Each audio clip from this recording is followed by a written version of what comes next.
সতলুজ আর বাঁশবা এই দুটো নদী মিলে গিয়ে হয়েছে কারচাম ড্যাম। দুধার থেকে দুটো নদী এসে একটা জায়গায় মিলেছে, সেই জায়গায় তৈরি হয়েছে কারচাম ড্যাম। কলপার সুন্দর পাহাড় থেকে ধীরে ধীরে আমরা নিচে নেমে এলাম।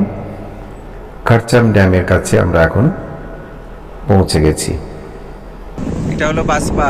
এই যে কারচাম ড্যামের ওই দিকটা শতদ্রু ছিল, এই দিকটা হলো বাসপা রিভার। ঠিক ছিল সাংলা পৌঁছে গিয়ে খুঁজে দেখে পছন্দ করে হোটেল নেব, কিন্তু আমাদের ড্রাইভার দাদা উৎসাহ দিলেন না। বললেন এখন সিজন শুরু হয়ে গেছে, তাই হয়তো পছন্দ মতো হোটেল নাও পেতে পারেন। তাই তিনি তার এক পরিচিত হোটেলে ফোন নাম্বার দিলেন। আমরা সেখানে ফোন করে মোটামুটি অনলাইনে দেখে নিলাম কেমন ঘর, দেখে বুক করে নিলাম। আজ রাতটা আমরা সাংলাতে থাকবো। Hydro energy limited.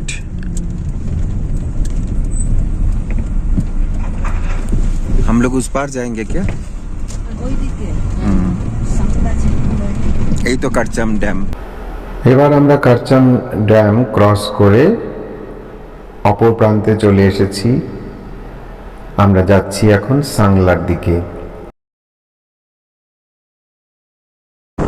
এটা বাসপা।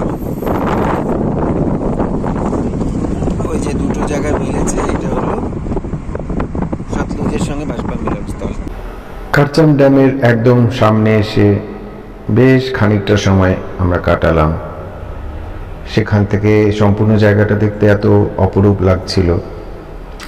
সম্পূর্ণ নতুন একটা জায়গা, নতুন একটা অভিজ্ঞতা। সেখানে বেশ কিছুক্ষণ সময় কাটিয়ে আমরা ধীরে ধীরে এগিয়ে চললাম সাংলার দিকে। সাংলা যাওয়ার পথটা অত্যন্ত বিপদ সংকুল মনে হয়েছে আমাদের। তেমনি রাস্তা খুব একটা ভালো নয়। সেই রাস্তার ভিডিও আর তোলা হয়নি, বরং এই কারচাম ড্যামের আশপাশটা অনেকটা সুন্দর করে ভিডিও তুলে নিয়েছি। এখন যেটা দেখা যাচ্ছে সত্যি অপরূপ জায়গাটা। তবে মাঝে মাঝেই আকাশে মেঘ ঘনিয়ে আসছিল, মাঝে মধ্যেই বৃষ্টি যেন আমাদেরকে তাড়া করছিল। তা সত্ত্বেও সৌন্দর্যের কোনো খামতি হয়নি। দূরে দেখা যাচ্ছে সতলুজ এবং বাসপা রিভারের সংযোগস্থল। আশেপাশে সবুজ ঘন জঙ্গল এবং চারদিকে উঁচু পাহাড়। যাই হোক, আমরা এবারে এসে পৌঁছলাম আমাদের সাংলার হোটেলটিতে। হোটেলটির নাম প্রকাশ রিজেন্সি। একটু আগেই রাস্তায় আস্তে আস্তে আমরা হোটেলটা বুক করেছি। এই ওপরে যে দেখা যাচ্ছে আপেল গাছ, তার সংলগ্ন যে হোটেলটি সেটি হলো প্রকাশ রিজেন্সি। ছোটোর মধ্যে সুন্দর হোটেল। হোটেলের ভেতরটাও খুব সুন্দর। আমরা সাংলাতে এসে পৌঁছেছি তখন প্রায় বিকেল 4টে বাজে। দিনটা ছিল মেঘলা, মাঝে মাঝেই বৃষ্টি পড়ছিল। এত সুন্দর জায়গা কলপা থেকে সাংলাতে এরকম একটা মেঘলা দিনে বিকেলবেলায় পৌঁছে বড্ড হতাশ লাগছিল, কারণ আশপাশটা সেরকমভাবে কিছু দেখাই যাচ্ছিল না, যেহেতু মেঘে ঢাকা ছিল। তাই হতাশ হয়ে ব্যালকনির সামনে একটু দাঁড়িয়েছিলাম। চারিদিকে শুধু বাজার, গাড়ি ঘোড়ার আওয়াজ। আজকের দিনটা এই মুহূর্তে মনে হচ্ছিল একেবারেই বৃথা, কারণ চারিদিকটাই মেঘাচ্ছন্ন। তাই হতাশ হয়ে ঘরের ভেতরের একটু ভিডিও তুলছিলাম। ঘরগুলো এমনিতে সুন্দর, দুটি ঘরই ছিল আমাদের পাশাপাশি। ঘরের সামনে পেছনে দুদিক থেকেই সুন্দর ভিউ দেখা যায়, সেটাই একটু ভিডিও তুলে রাখার চেষ্টা করছিলাম। একে তো প্রচণ্ড ঠান্ডা, তার মধ্যে এরকম মেঘলা স্যাঁতস্যাঁতে দিন, তাই ঠান্ডার প্রকোপটা আরো বেশি অনুভব করেছি সারাটা রাত। ঘুম থেকে উঠেই হোটেলের ব্যালকনি দিয়ে এটা দেখা যাচ্ছে।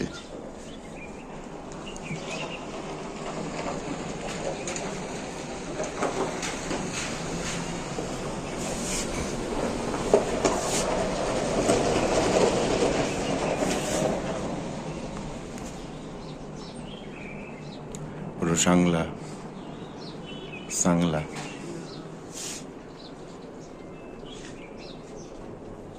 আমরা আছি প্রকাশ রিজেন্সি বলে একটি হোটেলে সাংলাতে। পাশাপাশি দুটি রুম আমাদের।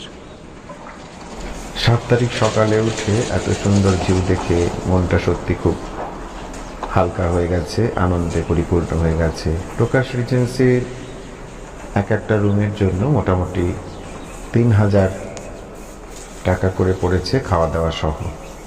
আর হোটেলের দরজা খুলে সামনেই একরকম, আবার পেছন দিকে আর এক রকম ভিউ। এই হলো পেছন দিকের ভিউ।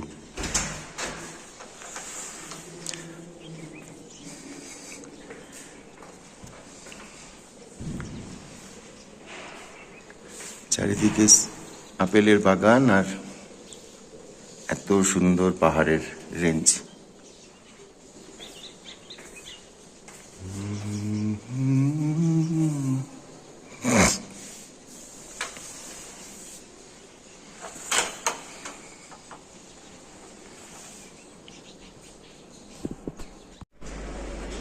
এবার আমরা চলে যাচ্ছি ছিটকুল। এই হলো আমাদের হোটেলের ব্যালকনি। দুধারেই খুব সুন্দর ভিউ। হ্যাঁ, এই যে এখানেও কি সুন্দর ভিউ।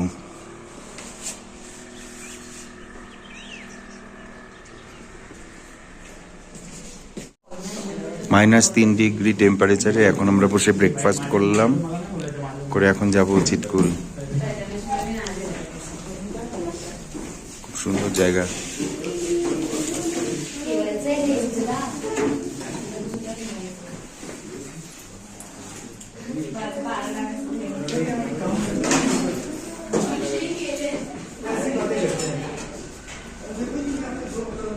হোটেল প্রকাশ রিজেন্সি খুব সুন্দর করে সাজিয়েছে হোটেলটাকে।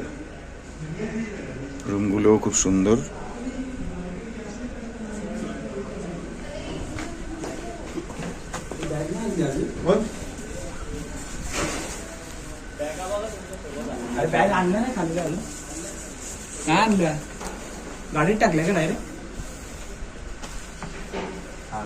এবার আমরা বেরিয়ে পড়ছি প্রকাশ রিজেন্সি থেকে। আজকের দিনটা আমরা ছিটকুলে কাটাবো বলে ঠিক করে বেরোলাম। তবে যে হারে ঠান্ডা এবং যেভাবে বরফ গতকাল পড়েছে, তাই এখনো আমরা সিদ্ধান্ত নিতে পারিনি যে আজ রাতটা আমরা সত্যি সত্যি ছিটকুলে কাটাতে পারবো কি না। কারণ ছিটকুল হলো আরও একটু উঁচুতে। বাসপা রিভারের পাশে ছিটকুল গ্রাম, ভারতের শেষ সীমান্ত।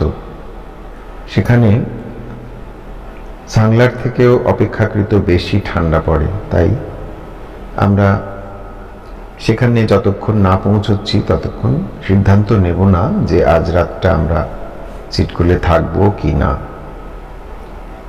সাংলা থেকে ছিটকুলের দূরত্ব প্রায় 26 কিলোমিটার। প্রায় ঘন্টা দেড়েক লাগে ছিটকুল পৌঁছতে। তবে রাস্তা ভীষণ খারাপ। যদিও এত সুন্দর সুন্দর সাদা পর্বতশৃঙ্গ দেখতে দেখতে আর আকাশের মেঘ দেখতে দেখতে পথের কষ্টের কথা সত্যি মনে থাকে না। সাংলা থেকে ছিটকুলের যাত্রা পথ, এই নিয়েই একটা আলাদা ভিডিও ব্লগ করা যেতে পারে। এত সুন্দর এবং এত ভিডিও পরপর জমা পড়েছে, পরবর্তী পর্বে আবার নিশ্চয়ই দেখব আমরা।